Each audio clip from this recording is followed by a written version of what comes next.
JFD, just fair and direct.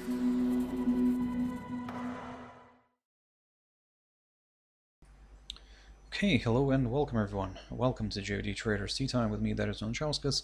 Today is the 19th of November, 2020. So yep, welcome everyone. Welcome to this Thursday's morning session. Oh, sorry, afternoon session. There we go. So guys, I need to wake up a little bit here, but nevertheless, welcome everyone. Welcome to this Traders Tea Time. And before we jump into the charts and the whole kind of usual routine, let me just quickly have a read through our risk disclaimer. So the content we produce does not constitute investment advice or investment recommendation, should not be considered as such, and does not in any way constitute an invitation to acquire any financial instrument or product. As always, a few seconds for you to read the rest and we can continue.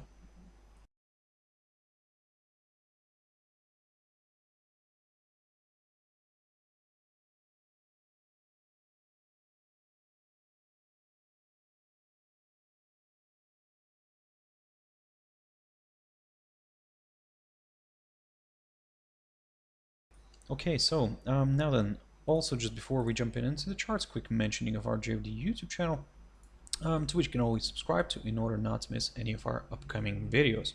And of course our JFD Bank website and specifically our JFD research page, which we also update on a daily basis. So feel free to visit us here on jfdbank.com and click on the research tab right there on the top. So jumping into the charts now, usually I kind of pick up on the German DAX, but to be honest, the German DAX is not really doing much. However, although the FTSE 100 is also not doing much. However, I haven't looked at this one for quite a while. But first, let me start from removing all the drawings here and having a nice fresh start.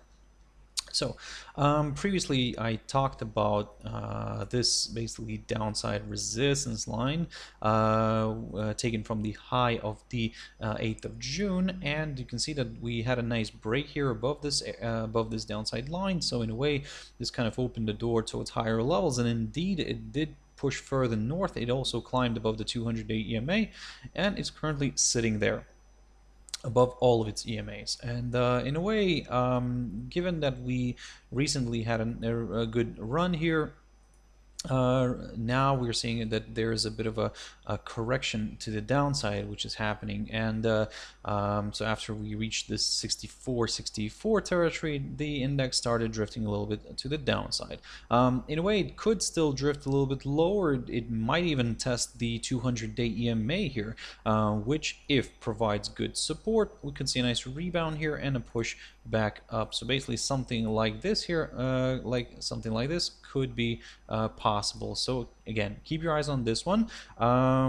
You could keep an eye on some of these levels, of course, but if this 200-day EMA shown as the black line starts getting violated, then well, keep your eyes on this little high here, the high of the 25th of August near the 6,174 territory. A nice good drop below this may open the door towards lower areas, or should I say open the door for a slightly larger correction to the downside, because don't forget that we're still trading above this downside line, and in a way maybe this downside line could act as a good area, a good trampoline. But again, for now it is how it is. We are, like I said, I am considering maybe a bit of a corrective move lower here, given the sharp uprise that we already had, and then maybe we could see a nice reversal here from somewhere from around here, and then a move higher. If to be a little bit more precise in terms of the areas from where it, or should I say where it could correct to, let me just draw a Fibonacci here, and basically you can see that this is the area that I'm kind of referring to. So the 23.6% retracement on the Fibonacci, which in a way, let's say by the time this could potentially go lower, the 200-day EMA could approach this area and basically act as a good support zone. So that's why I have this this curved arrow here from around here, from this 23.6% retracement near this 200-day EMA. If, like I said, this gets broken, if this 200-day EMA gets broken, then of course We could, like I said, aim for some slightly lower areas, but I'll get a little bit more excited with lower areas if we get a drop below the 61.74 territory, the one that I just mentioned. And look at this beautiful area here. Basically, this level is just bang on in the middle of the Fibonacci levels between the 23.6 and the 38.2% retracement. We do understand that sometimes instruments do like these midpoints. They like to stall here. So that's why if we get a drop below this midpoint between the 23.6 and the 38.2% retracements, then yes, we could consider a further decline here. And initially, probably not going to target the downside line, but I'm going to aim for this 50% retracement on the Fibonacci, which is roughly around the 5,995 territory. So 5,995, beautiful number right here, just slightly below that psychological 6,000 zone. So again, a lot to watch here, but in case all this gets disputed by the bulls here, and if they decide to come in earlier and push the index above the recent high, this current highest point of November near the 6,464 territory, that would confirm a forthcoming higher high. Of course, the next target here could be this highest point of June near the 6,512 zone, but if that gets overshot, then of course the next target is the high here of the 4th of March, or actually even the highest point of March of this year near the 6,856. But again, for now, I'm considering this little idea first. Dow Jones Industrial Average. Now, looking at this picture here, you can see that yesterday it declined and it drifted nicely to the downside. It failed to move above this 29,934 territory, this all-time high for the, or actually not the all-time high. The all-time high is around here, guys. But that previous level was near the high of the 9th of November. The all-time high is the 29,964 territory, approximately around there. But that's not on the cash index, of course. So basically here on during trading hours, that's the kind of the top here. Of course, as you know, on the cash index, we did reach the area slightly above the psychological 30,000 zone. So nevertheless, coming back to the chart here, we can see that the index drifted back below this hurdle, below this highest point of February, basically, which is around the 29,568 zone. And I talked about this level, guys, this week in one of my videos.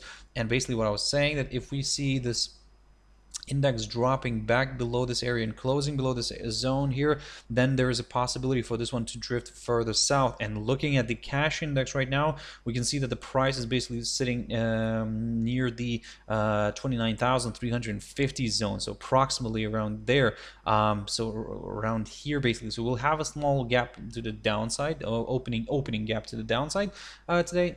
And yep, let's see if we can actually reach the 29,200 zone, or even let's see if we can go further south. For now, that's the kind of idea, but that all, of course, is if the price struggles to get back above the 29,568-69 zone right here. If it gets back above it, then maybe the upside is back on the table, but we'll have to reevaluate then again. But at the moment, that's how you could play this one out. Like I said, if it climbs back above this 29,568-69 zone, yes, we could maybe consider a bit of upside again. But if it doesn't, if it struggles with this area, then another slide here could be possible.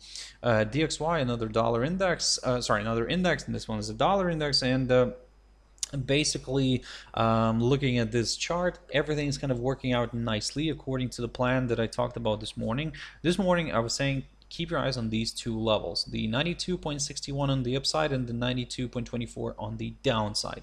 You can see that we failed to move lower. Instead, the index decided to pop above this 92.61 zone. So Again, now let's see if it can continue pushing higher. So basically everything's kind of working out nicely here for the bulls, and the most important, let's see if this index is able to stay above this area today. If it does, then well, my next target is the 21-day EMA, because you can see that recently it acted as a very nice area of resistance. So let's see if it can do the same trick again. But for now, a little bit more bullish than bearish on this one. So let's see if we can, what we can do here with this 21-day EMA. If we do get an overshoot here, or not only an overshoot, but if we do have a move above this area, and then we get a break above the 93.21 zone right here, then yes, higher levels here could be met. Gold. Gold is flirting with this 1860 territory, so it keeps moving around it. Again, today, right now, it is back below it. It did drift today towards that 1852 territory.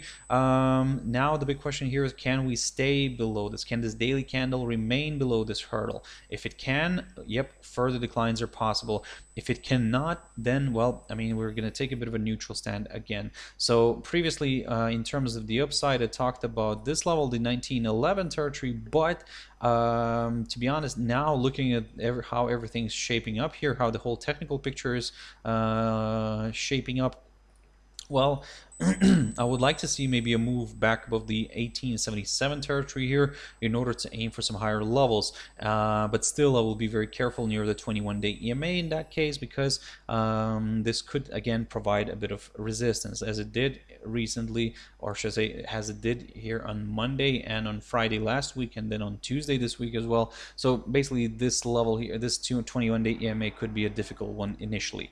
But like I said, in order to consider this idea, consider the up move, I would need to see a nice good push above the 1877 territory. But for now, all eyes are on this 1860 zone. Let's see if we can actually drift further south, if we can see the daily candle remaining today below this area. Bitcoin. So this morning I talked about Bitcoin Cash, which is just basically not very interesting, because it's not really doing much. However, Bitcoin is just rallying. I mean, yesterday it made another move here to the upside. Yesterday it reached the area near the 18,450 mark. And if just to kind of quickly remind you in general of the history, you can see that we're basically above this highest point of January of 2018, guys. I mean, this has been very, very interesting. It has got the kind of the momentum. It is driving higher. No one's, to be honest, there is let's put it this way, the amount of publicity Bitcoin was receiving previously, that's really amazing. And comparing to the publicity, or let's say lack of publicity that it's getting nowadays. Of course, we do get the occasional kind of news coming out of in regards to Bitcoin. However, all the news still relate right now to coronavirus. So this move is kind of overshadowed by the whole coronavirus problem. However, Bitcoin is proving that it really can travel back up, and basically a lot of people were maybe skeptical that it might travel all the way here towards these previous highs. But look at it, this one. Now the big question here is, can it actually get to its all-time high? And to be honest, with this pace, it seems like there is a good chance of hitting that 19,891 zone, or in a way we could round it up towards the 20,000. But again, that's the big question. Can we actually reach that 20,000 mark? So let's continue monitoring this. Let's see how this is going to play out. But for now, guys, it is quite interesting. It's in fact, I mean, it is quite interesting because will we reach that psychological 20,000 zone or not? At the moment, the only thing that we can do is go step by step on this one. If we get a push above this 18,450 territory, then yes, my next target is that 18. Sorry, not 18, but oh. let me just jump back into the daily chart. So if we overcome that 18,450 zone, my next target is this 19,891 level, which is so far the all-time high, guys. So yeah, let's see how all this is going to play out. It's very exciting here, but yeah, let's be very careful. On the other hand, if it starts dropping back below the 17,252 territory, somewhere around here, then yes, we'll go for a bit of a larger correction to the downside. AD-CAD. Now I talked about this pair this week as well, and basically the pair is drifting lower. It's correcting to the downside. So far, everything's okay. This is what I talked about this week, basically because what I was saying, that if this area right here, the 0.9583, does provide good resistance, we may see a bit of a correction lower here, where the big the big focus will be on this 0.9515 territory. So at the moment, you can see that the rate is getting a hold up here. Everything's kind of working out okay for the bulls so far, but again, will it continue to hold? That's another question. I mean, if it breaks below this, then we'll go lower here. We'll aim for this 21-day EMA, or even we could go for the for this upside support line taken from the low, the 21st of October, and then we'll take it from there, guys. But again, at the moment, all eyes are on the 0.15 territory. If it continues to provide good support, we may see a nice rebound and a push higher. But in order to be a little bit more on the safe side, we'll probably wait for that confirmation break here above the 0.9583 zone. Ideally, I would like to see not only a break, but also a daily candle staying above this area, because I don't want to see another false breakout here. And if it does stay, then yes, we could start aiming for this highest point of September near the 0.9668 level. NZD-JPY, quick update. Not much has changed, but it's still on our radar because, as I mentioned to you guys yesterday, that this is quite an interesting pair because, or should I say, quite an interesting situation in the pair right now, because on one hand, we do have ourselves a potential kind of bullish pennant here. On the other hand, we have a rising channel where the upper bound was tested and it kind of held, and now there is a possibility of seeing this one drifting lower. Of course, some of you might debate this one, that maybe this is actually a descending triangle. Of course, could be. But in any way, guys, still, if we want to aim for some lower areas, still we would prefer to see a drop below the 71.48 level right here, and then this would confirm a forthcoming lower low, and the next target could be around here near the 71.22 zone, or it could continue drifting lower towards this high of the highest point of October near the 70.51 level. In terms of the upside, we'll take a very conservative approach and wait for a push above the 72.31 territory right here in order to get excited with the upside. GBP and DD, I have looked at this one recently, and basically what I was saying, that for now, basically we need to play the waiting game here, because we are still trading above this key support zone right here.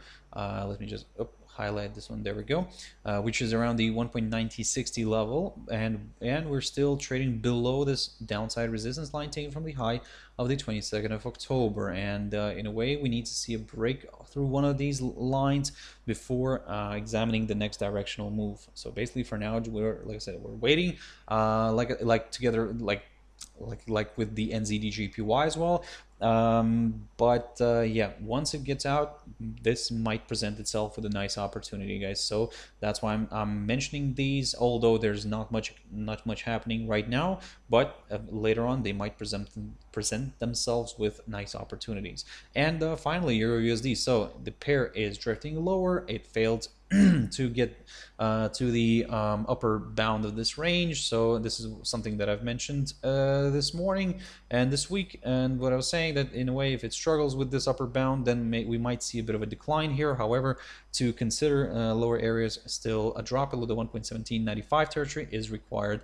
So be very careful with this one, and let's see how all this is going to play out. But For now, as long as it stays in this little area right here, I'm neutral. But if it starts dropping below this 1.1795 territory, now that's where it could become a little bit more interesting for more sellers. So keep your eyes on this one.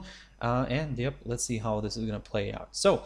So guys, I really hope you found it useful, and thank you very much for watching and listening. I really appreciate you joining in and kind of spending your spending your time here with me here. So it was at least 20 minutes. But yep, like I said, I hope you found it useful. Thank you very much. If you want to catch my video tomorrow morning, as always, my Trader's Espresso, 7 o'clock GMT time. But for now, have a wonderful evening. Stay safe, and I'll see you later. Thank you very much, and bye-bye.